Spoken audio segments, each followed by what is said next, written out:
Sifuna, then more fire, you'll also go on record. To the Auditor General, Patrick, as laymen, we are a bit frustrated. An aging analysis simply is just putting numbers or figures into 3 columns to tell you when a debt was incurred and how long it has taken to pay it. I mean, that liability was incurred at a specific day. There is no way, even if you say you have revised your analysis, if something is a date that was incurred in 2024, you can't analyze it to put it in a column that says over 5 years. How? So, I mean, shouldn't this be straightforward, Chair? That you can see the debt on which some money or the debt was incurred, and you put it in a column that says this is 1 year old. It's like if we did a schedule of when we were born here, who is over 40, who is over 30, who's over 20. Can that change depending on who's analyzing? So all this is a bit confusing to me, Patrick. And the Chair has rightly stated that the confusion is coming from the technicians. Chairman has clearly said that there was an issue of non-compliance, failing to put note 17B that would have given the aging analysis. That's an issue of non-compliance. So the entity did not comply with the template fully and failed by failing to. And this letter that went to the COB, do you have visibility of it as an office? The payment plan. Am I right to assume, Governor, that a payment plan has all your debts? Because you're basically telling us this is how we're going to settle all of them. So if I have a list of or if I had that payment plan, I would see all your debts and the plan how you're going to clear them. That's what a payment plan is, right? Do you, as an office OAG, have visibility on this letter that went to the COB? Just to make progress, to be honest, there was no substantive matter here, because what was cited as a variance of 98 million, I can see it myself.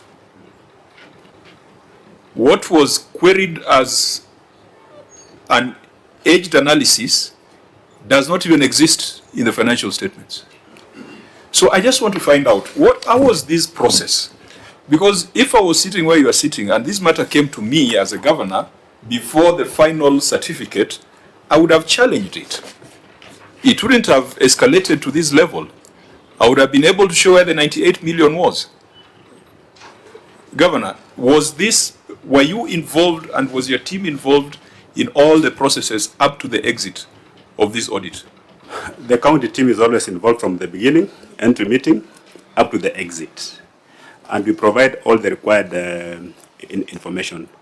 And Mr. Chairman, we try as much as possible to stick to the issues raised. Like these are supplementary issues. If we had an opportunity to interrogate them, we'll be having that information. Because there's nowhere here it's asking about aging analysis. Actually, just as being worthy, that's opening up even this debate. But in the query, it's not there. No. The second paragraph refers to an aging analysis.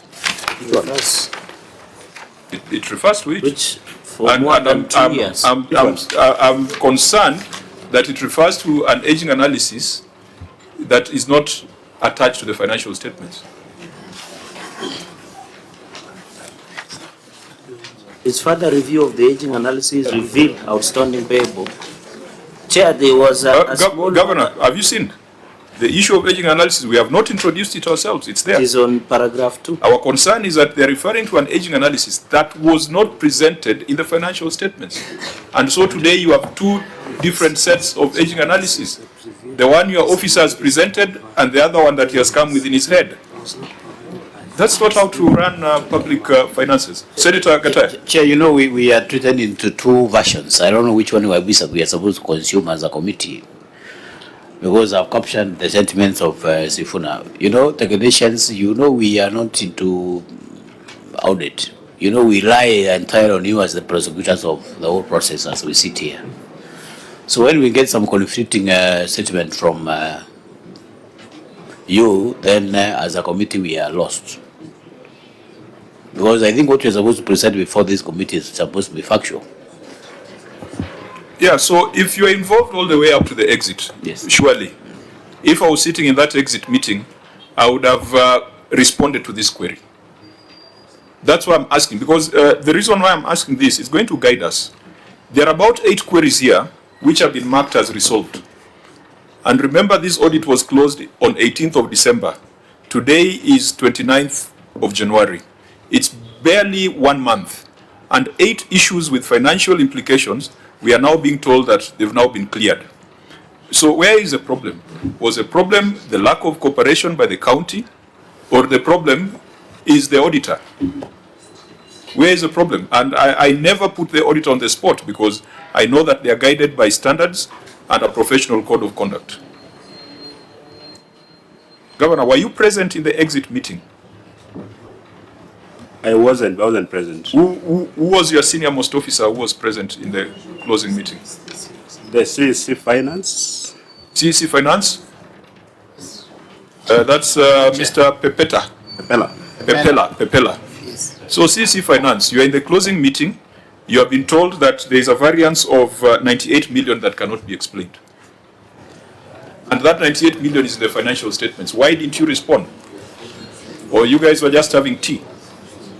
Honorable Chair, we responded and we provided these schedules to the auditors. It's only that they were not considered. Otherwise, we provided these schedules. In writing? Yes. Auditor? Thank you, Chair. What I would wish to confirm. Sorry. Mr. Pepela, so what did you provide to support the 98 million? Because it's easy to say we provided. What exactly did you provide as a CC Finance?